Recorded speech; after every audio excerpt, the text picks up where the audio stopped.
Thank you, Noura. You're a hard act to follow yourself. Thank you so much for the wonderful presentation.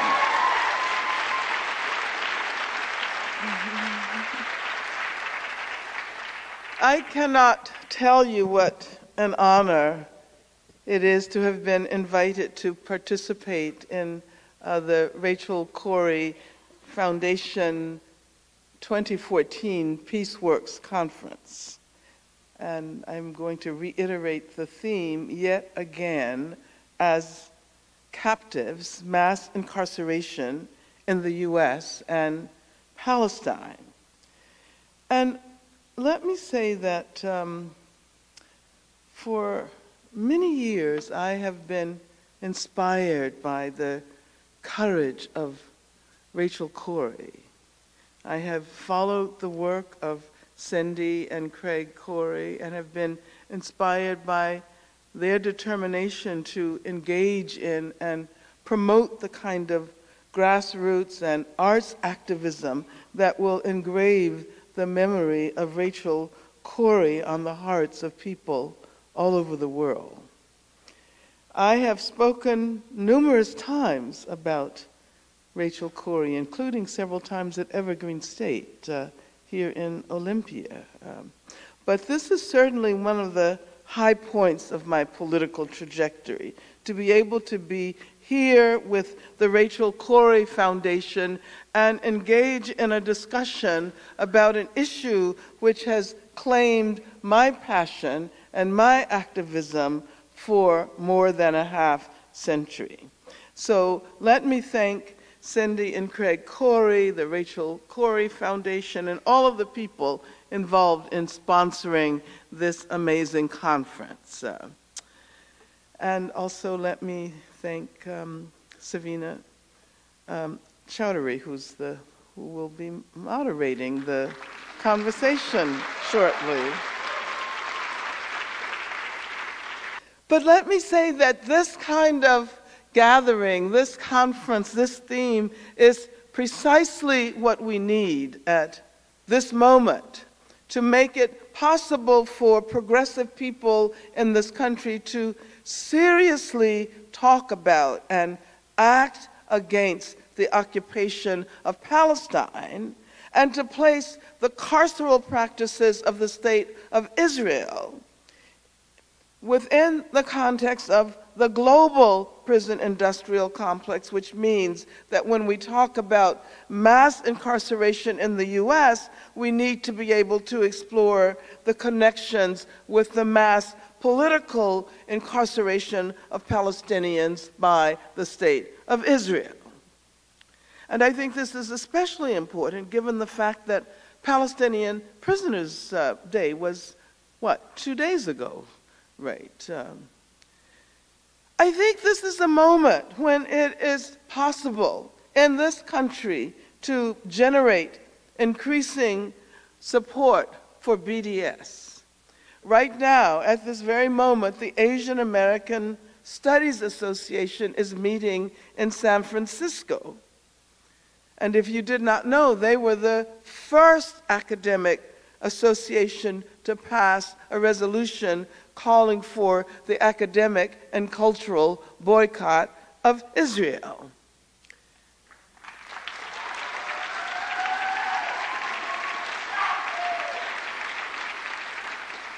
And they were followed, as many of you know, by the American Studies Association.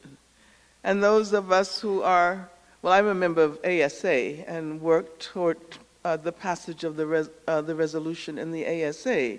But many of us who are members of other academic professional organizations are hard at work attempting to guarantee that this will become a trend. I am really sorry that I wasn't able to attend the workshops. I was speaking at Pacific University last night because I had come to Washington back in February, Oregon, Oregon and Washington, it's like, I live in California. Anything north of the California border, it gets kind of conflated into one state. But I was in Forest Grove, which is near Portland, in February. I came here to speak, and you had this amazing blizzard in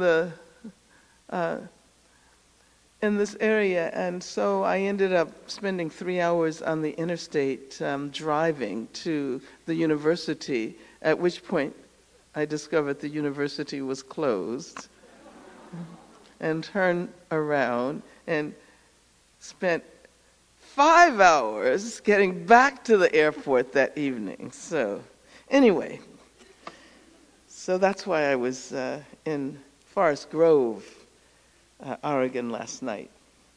And I was not able to hear the workshops.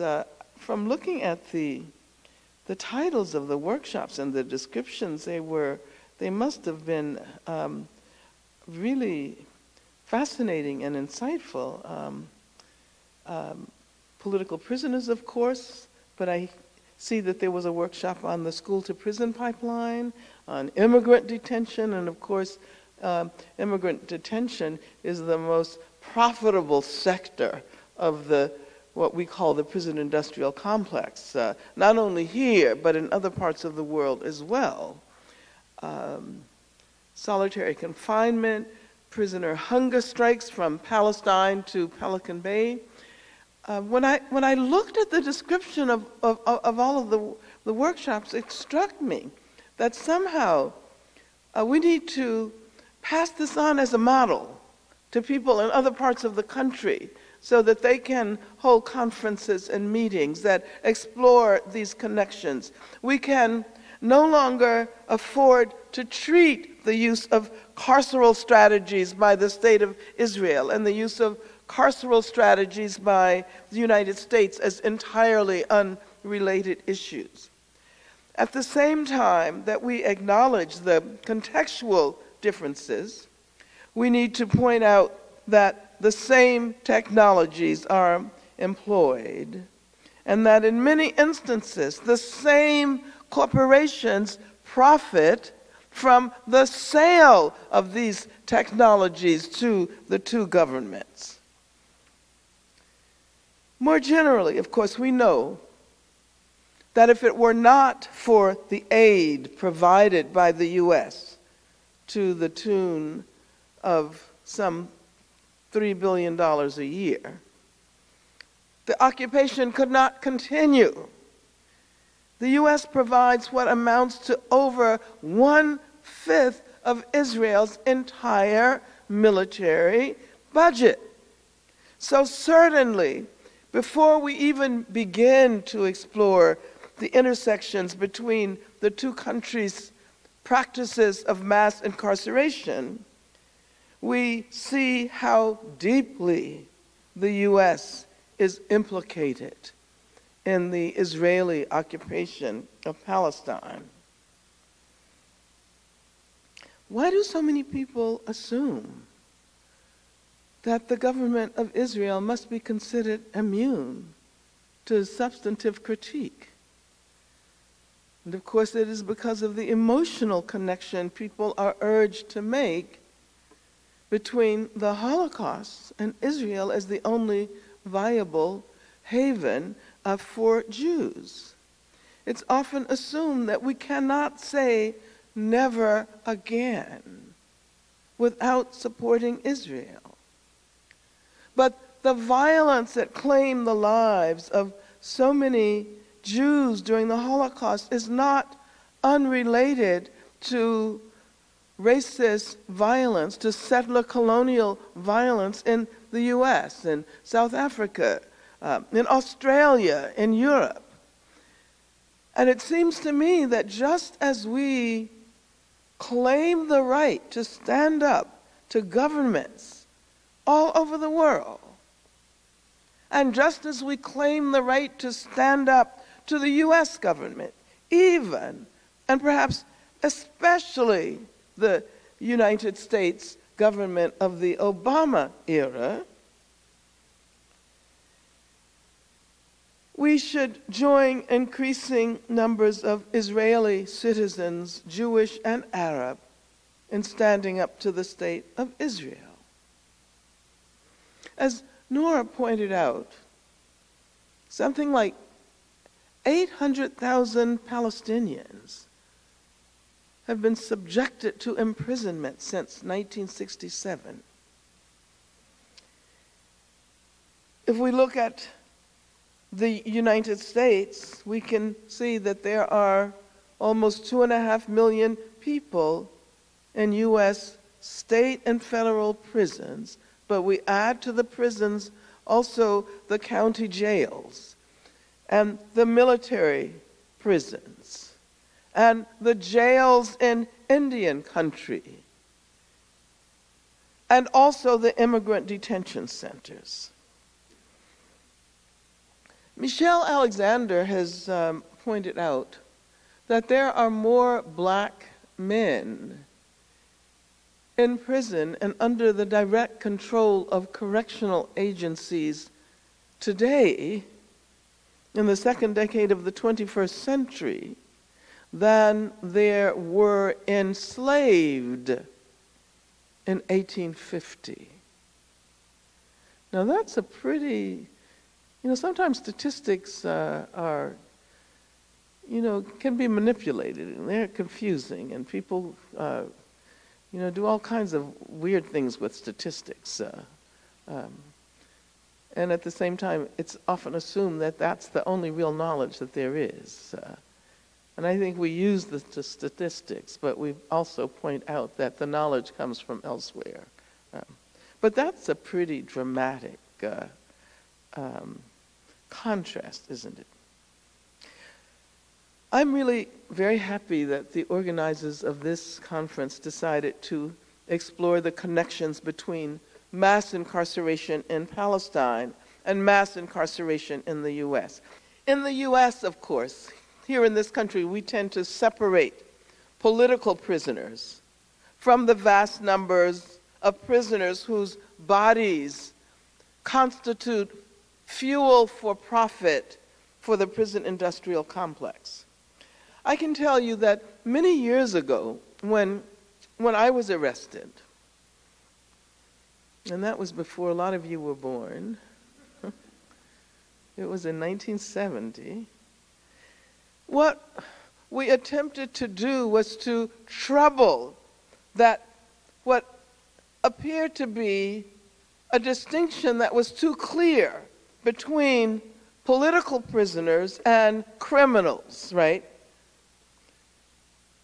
Of course, I was considered a political prisoner, even though I was arrested on 3 criminal charges. I was charged with murder, kidnapping, and conspiracy, all of which were capital charges at the time. So I was charged with the death penalty 3 times, which is really bizarre that they think they can send you to what was at that time the gas chamber 3 times. But at that time there were many other political prisoners, some of whose names you may recognize. Huey Newton, Bobby Seale, Erica Huggins, other members of the Black Panther Party, young people who were involved in Latino organizations such as the Young Lords or the Brown Berets. There was the campaign on the West Coast, for example, around Los Siete de la Raza. And I should point out that there are people who are still in prison from that era. As a matter of fact, my co-defendant, Ruchell McGee, observed the 50th anniversary of his imprisonment as we were observing the 150th anniversary of the Emancipation Proclamation and the 50th anniversary of the March on Washington and the Birmingham Campaign, etc. Mando Waylanga, David Poindexter, Veronzo Bowers, and of course Leonard Peltier, who was one of the longest held political prisoners in this country. And then Mumia Abu-Jamal, who was arrested later, but has still spent decades of his life on death row before he was recently placed in the main population. Now, during the era of the 70s, we began to think about the connection between political prisoners, those who were arrested for having been involved in political acts or because of their political affiliation, the connection between political prisoners and those who were politicized while they were in prison and therefore came to be subjected to yet another level of repression. George Jackson, for example, the Soledad brothers are good examples of the ways in which people who were considered to be criminals became politicized. And then thanks to the ways in which prisoners like George Jackson began to analyze the situation of people in prison at that time, we came to recognize that most people in prison were there because of the racist and political function of the criminal justice system. And of course, the best example of what we might call the structural racism of the criminal justice system, and Noura already referred to that, are the racial disparities in drug arrests and drug convictions and drug sentencing. And according to the NAACP, 5 times as many white people use drugs as black people. Yet black people are sent to prison for drug offenses at 10 times the rate of white people. And here are a couple of more statistics. African Americans represent 12% of the total population of drug users, which is about the population, the percentage of the main population. But 38% of those arrested for drug offenses, and 59% of those in state prison for a drug offense. African Americans serve virtually as much time in prison for a drug offense, 58.7 months, this is the NAACP still, as whites do for a violent offense, which is 61.7 months. Now, this racial disparity represents an example of the structural racism that is a political feature that pervades the criminal justice system from the level of law enforcement to correctional agencies. So even those who are labeled political prisons, who are not labeled political prisoners, are, for the most part, in prison because of a set of political conditions that are responsible for the continued existence of racist strategies and ideologies. As Frederick Douglass said many, many years ago, crime is imputed to color. Crime is imputed to color. He was referring then to the criminalization of slaves and then former slaves. Now, if we kind of fast forward to the present and we think about the emergence of what we call a prison industrial complex as the consequence of the privatization of human resources and the deindustrialization of the economy and the dismantling of the welfare state, one can say that the incarceration of so many youth of color in this country is a dramatic indication of the failure of U.S. society. Instead of encouraging young Black, Latino, Native American people, this is actually true of poor youth of all racial and national backgrounds, instead of encouraging them to dream of a democratic future, they stamp them as surplus populations. They are not needed. So there will be no schools for them. Or if there are schools, there will be schools that emphasize punishment, discipline and punishment, and testing. Testing is a part of the discipline punishment process. And in a sense, it seems to me, given the fact that there have been amazing examples of young people, children, participating in mass movements. If you look at the movement of the 60s in the South, that was young people. And as a matter of fact, in Birmingham in 1963, there was a children's crusade where children got arrested and were attacked by Bull Connor's dogs and by high-power fire hoses, and they kept coming back. This is a movement about which we don't hear a great deal today. You think that it was Dr. King who did all of the major work to bring about a change.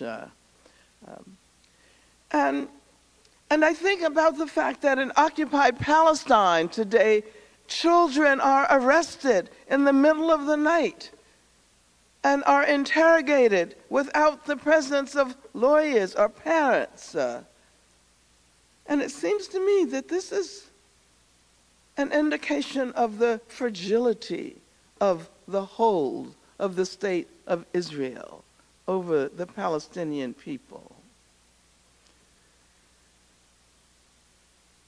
Prison is a fact of life for many people. People here in the U.S., and especially Black people, Latinos, Native and Asian American communities targeted by police, poor white people as well, can identify this process of criminalization. Virtually, I think probably almost every Black person in this country, even someone like Clarence Thomas, the ones who Martin Luther King said had climbed out of the swamps on the shoulders of their sisters and brothers and failed to look back and failed to realize how they got out of the swamp in the first place. Even they have direct or indirect connections to prison, a family member or a friend who has been in prison. And as I said when I spoke last year at an observance of Palestinian Prisoners' Day, here in the U.S., with 2.5 million people behind bars, it has never occurred to us to have a Prisoners' Day. I mean, I think we can learn so much from the Palestinian struggle. Of course, in Palestine, virtually every prisoner in an Israeli jail is a political prisoner. And the small minority who might not be arrested for explicitly political acts quickly become political once they meet their brothers and sisters behind bars. As much as Israel would like to pretend that the occupation of Palestine is working well, the numbers of prisoners indicate that the occupation can only be managed by means of violence and repression. When I traveled to Palestine in the summer of 2011 with a delegation of women of color and indigenous feminist scholar activists. It was actually the first trip for all of us. But all of us had been involved for many years in Palestine solidarity work. We were all totally shocked by the egregious and visible nature of the repression. The Israeli military made no attempt to conceal or mitigate the violence they were inflicting on Palestinian people. Gun-toting military men and women were everywhere. I remember saying that I was in South Africa before the downfall of apartheid. I didn't violate the boycott. I was invited by the ANC to come.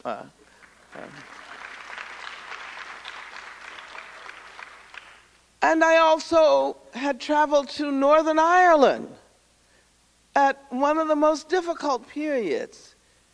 And I said that neither place was as bad as what I witnessed in occupied Palestine. On our delegation, there were people who had grown up in South Africa and people who had grown up on Indian reservations, people who had grown up in the Jim Crow South, and everybody had exactly the same reaction. The wall, the concrete, the razor wire, as Noura said, those are the technologies of imprisonment that is transferred from the prison to the larger community. We were already in prison.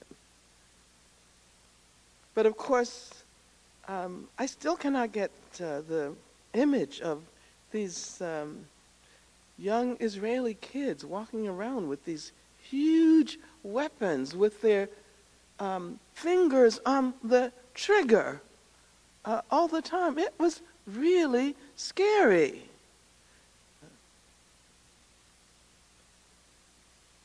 And then, of course, in Hebron, also walking through the marketplace and looking up and seeing an Israeli soldier with his gun aimed directly at you.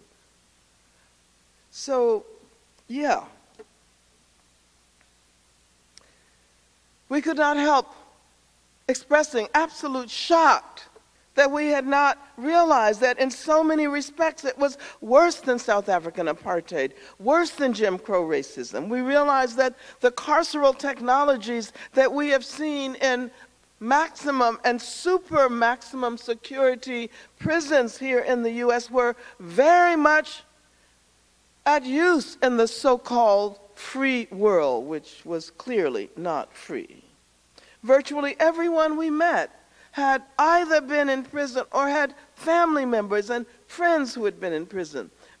And there are many figures that are proposed to indicate how many Palestinians have been arrested since the occupation of the West Bank and Gaza began in 1967. Between 750,000 and 1 million Palestinians have been arrested. 800,000 is the figure that people usually give.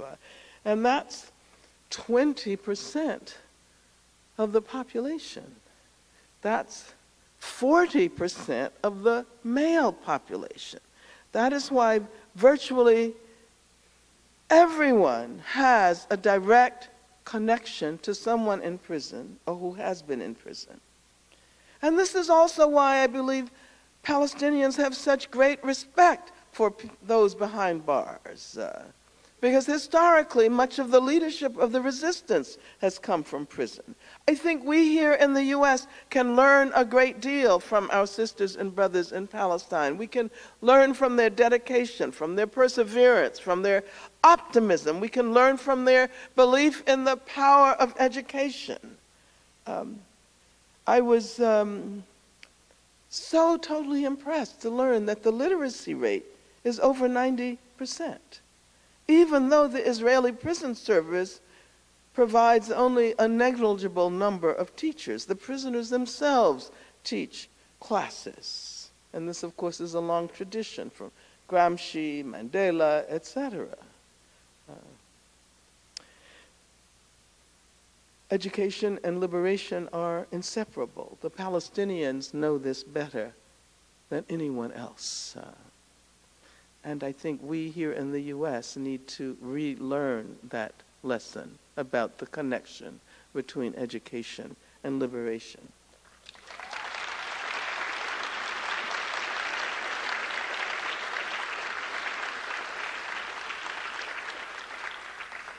During the last part of my talk, I want to follow what Noura pointed to and spend a few minutes talking about G4S, because this is an important campaign. And we know that there are quite a number of transnational corporations that have been identified as targets of the boycott. Veolia, for example. I don't know if you have Super Shuttle up here. You do? Okay, yeah. So don't use Super Shuttle anymore. And of course, as a result of, who was it? Scarlett Johansson, we know about SodaStream, right? And then there's Boeing and Hewlett-Packard, and of course there's Caterpillar, because Caterpillar, whose products are used by the Israeli military, we will never forget that it was a militarized Caterpillar bulldozer that took the life of Rachel Corrie. G4S is especially important because it participates directly in the maintenance and reproduction of repressive apparatuses in Palestine. So we're talking about prisons, checkpoints, the apartheid wall. G4S represents the growing insistence on what is called security under the neoliberal state, and the ideologies of security that bolster not only privatization of security, but the privatization of imprisonment and the privatization of warfare. It is responsible, G4S is responsible for the repressive treatment of political prisoners inside Israel. And of course, through Adamir, we have learned about the character of the imprisonment that is faced by so many Palestinians, but also about their hunger strikes and other forms of resistance. G4S is the largest security corporation in the world. It's also the third largest private corporation in the world, third only in relation to, you know, the first one, right? What is the largest private corporation in the world? Walmart. What's the second one? Foxconn. Absolutely right. And what's the third one? G4S.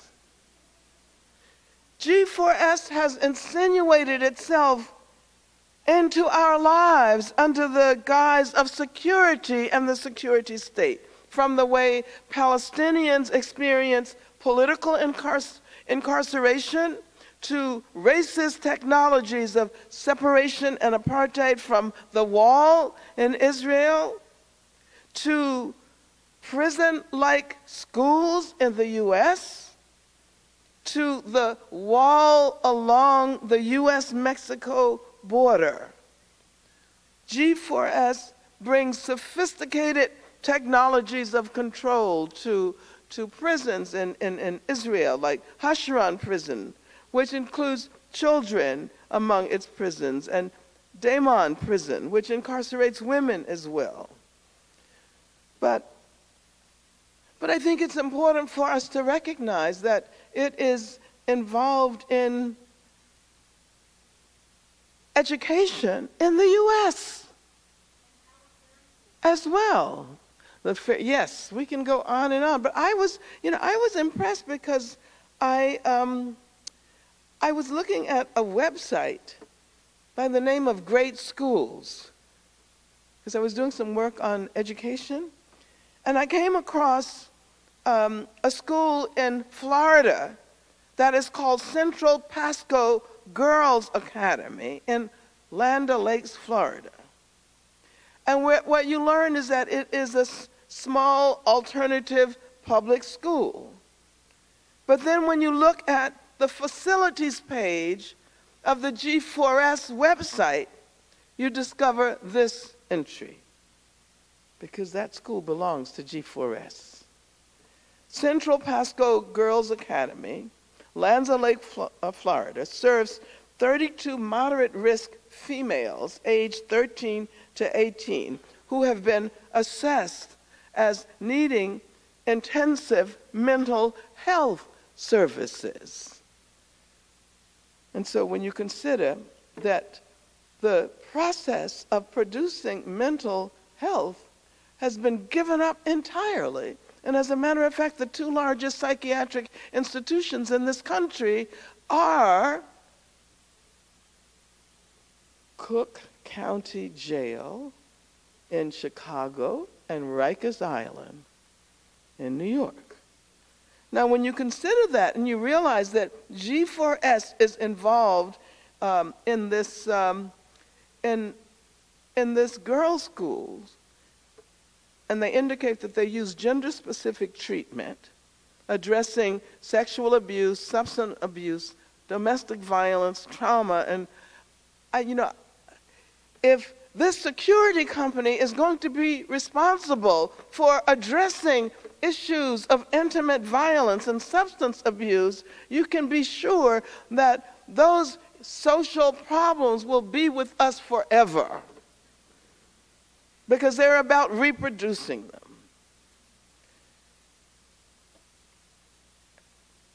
In the UK, I learned that G4S operates rape crisis centers. Now, this is a security corporation, a corporation that owns and operates prisons all over the country, a corporation that provides transportations, talking about immigrant detention centers, that provides transportation for immigrants who are being deported from the U.S. to Mexico, and thus colluding with the repressive immigration legislation. And you might know that there have been more immigrants deported during the Obama administration than ever before. G4S also deports people deports people in the UK to Africa, to Angola, for example. And there was the case of Jimmy Mubanga, who died a terrifying death while being restrained by G4S guards in his airplane seat. They belted and handcuffed him behind his back, and because he was talking, they used what they call the karaoke hold.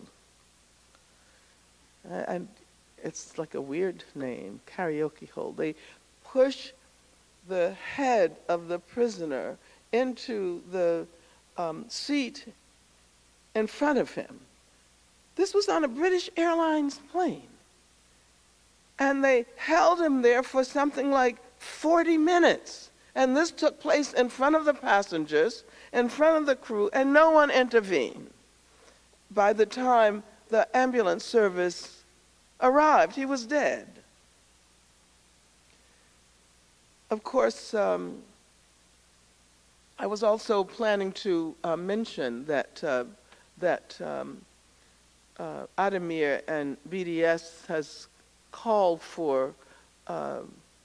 upon the Bill and Melinda Gates Foundation to divest its 120 million?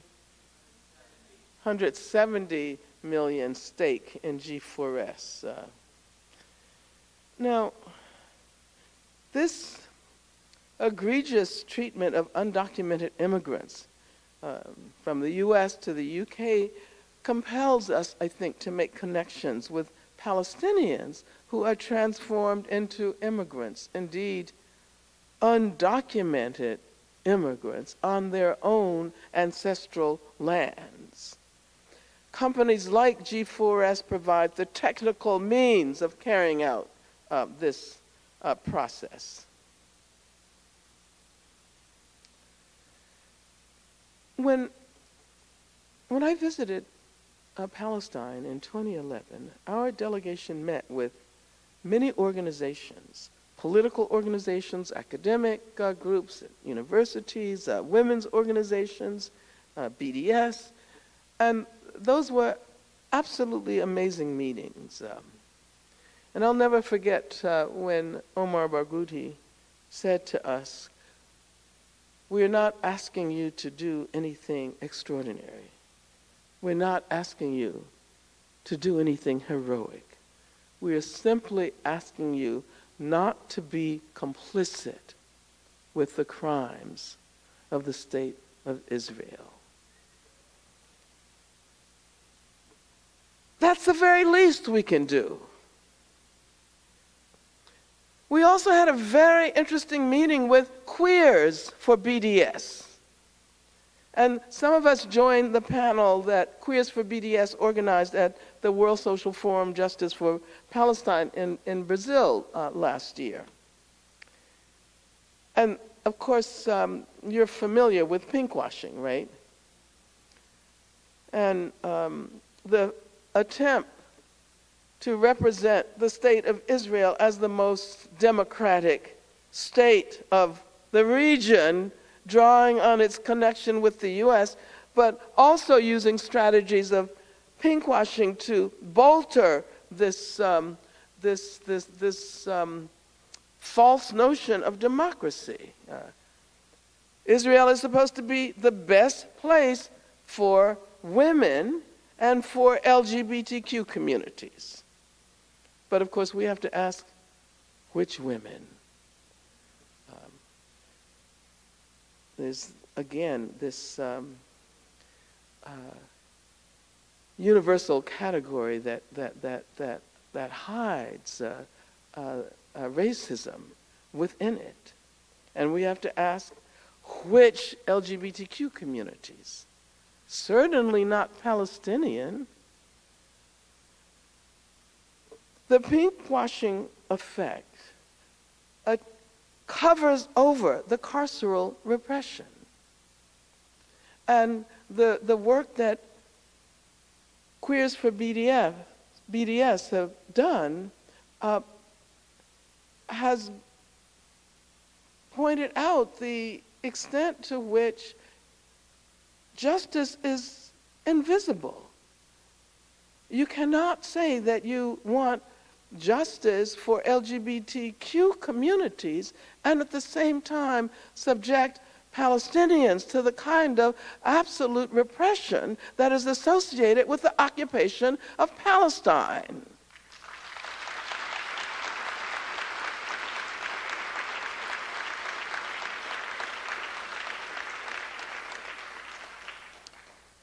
So my time is just about up. I just want to say before I end that when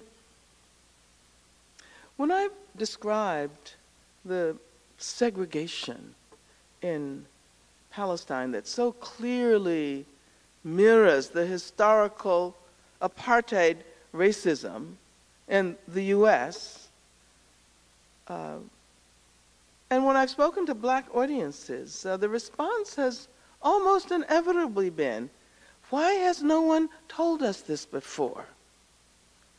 Why don't we know this? Why don't we know about the signs on the highways leading from one settler community to another? Why don't we know about the signs in Hebron that prevent Palestinians from walking down certain streets?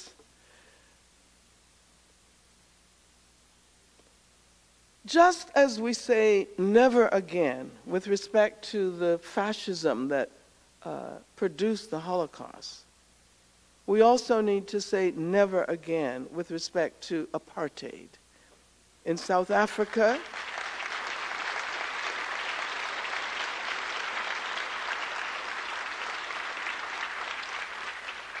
of course, never again to apartheid in South Africa and in the southern U.S., but this also means first and foremost that we have to expand and deepen our solidarities with the people of Palestine who are experiencing the technologies and the practices and the regimes of apartheid inside occupied Palestine.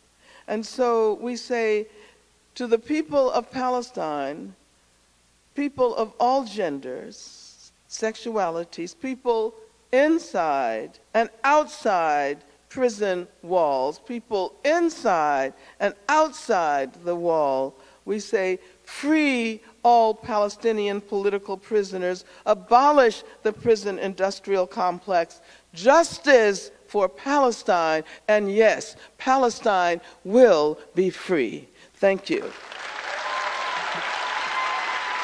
What is the place of feminism in the struggle for prisoners from Palestine to the U.S.? And both Noura and Angela, what advice do you have for the generation of young women dedicated to resistance, liberty, and justice? Well, that might be the beginning of a very long conversation. So let me say that oftentimes we think of feminism as this very narrow concern. And certainly this is how I once thought of feminism. I assumed that it was largely about the advance of women who had already reached the top of the hierarchy but simply couldn't penetrate the glass ceiling. And certainly there are those who call themselves feminists who are only trying to participate in the leadership of a process that is exploitative and repressive. But that is not the feminism I associate myself with. There are multiple feminisms.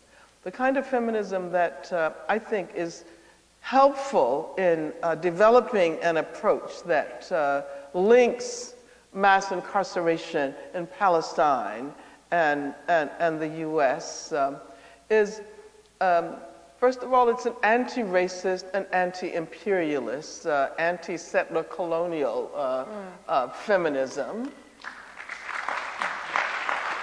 And second of all, it's an approach, it's a methodology. It's yes, concerned with gender, but not only with gender. It's concerned with women, but not only with women. For me, feminism represents a method of representing intersectionalities, and not only intersectionalities with respect to identities, but intersectionalities with respect to issues and struggles. And so, therefore, the attempt to make the connections between mass incarceration in Palestine and mass incarceration in the U.S. Is a feminist approach, connecting things that often appear on their face to be separate and unrelated, but also oftentimes disarticulating things that are held so closely together that we can't see the possibility of thinking of them separately. And if that's for that example, I like to use the whole notion of crime and punishment. You know, crime, punishment. Well, punishment is about a great deal more than crime, and the assumption is that it's a consequence. There's a causal relationship, so it's a consequence of crime. But punishment is related to political repression, as we see. Punishment is very much related to class exploitation. It's related to racism. It's related to, when one considers that in the U.S., trans people are much more likely to be arrested and imprisoned than any other group of people in the society. So what we do is we re-articulate punishment with all of these other issues. And to me, that's what feminism helps us to do. Can you each comment on how you define and stay healthy and not get overwhelmed or incapacitated by the horror and challenge of confronting injustice? And what brings you joy? So I think that's funny, whoever asked that question. I think that's really funny. Because one, and especially for women of color, I think, have been seriously afflicted with chronic disease and have not survived the, structural violence and then the personal violence that one embodies. I think for me, if anybody heard me answering this question that really knows me, they'd, pull me off this stage, because I've been told several times, when you're sick, you gotta stay still, stop moving, da-da-da-da-da, da-da-da-da. When you're motivated, something else moves you, right? And partly the sickness is also sweating out that residue and the things that we carry inside.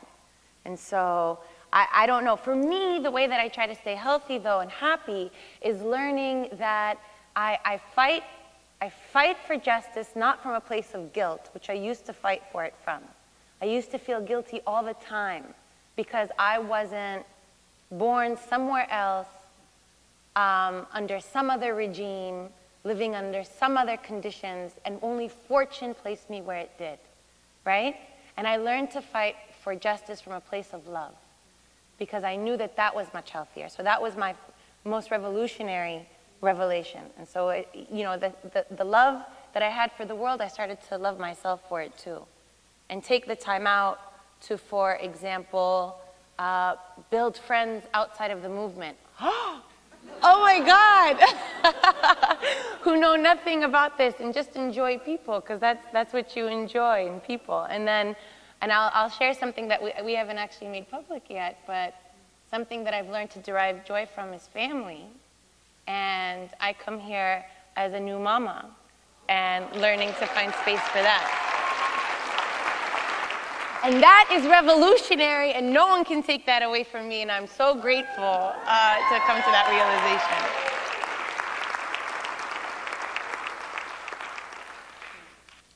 It's kind of ironic that I have to speak about this issue in my current state. But I can tell you that normally I do take care of myself. And this is only something that I came to recognize the importance of doing after many, many years of running myself into the ground, of sleeping 3 hours a night. And it's just that last week I did spend 2 days where I only got 3 hours of sleep, and then I got this terrible cold. But normally this doesn't happen. And I do take seriously the importance of incorporating self-care into our commitment to struggle. If we don't take care of ourselves, how can we even model what it is we're trying to struggle for? So I'm really I mean, this is something that I like to talk about because I like to talk about caring for the body, but also caring for the spirit. And you know, I'm a person who does a lot of exercise. I do, you know, I have a whole long history of all of the physical things that I've done that would take too long to share with you. So, you know, I can say that I'm a person who does yoga and I meditate. And I also am attentive to my eating practices.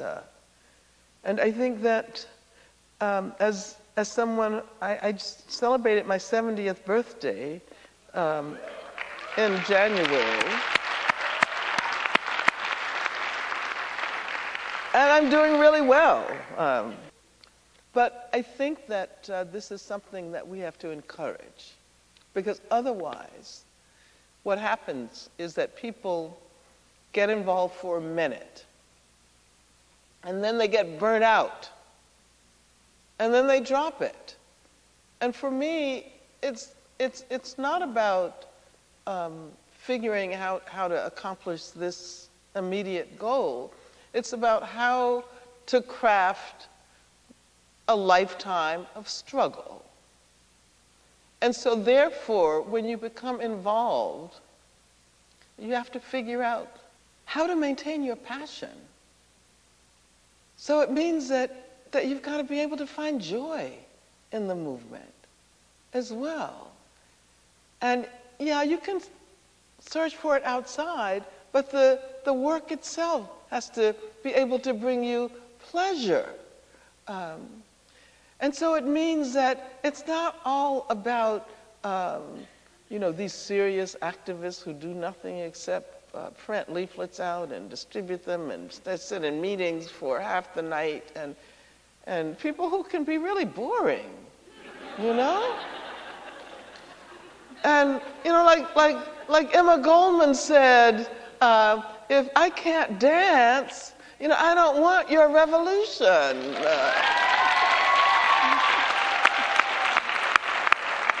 And I think that's a nice way to conclude. Thank you very much.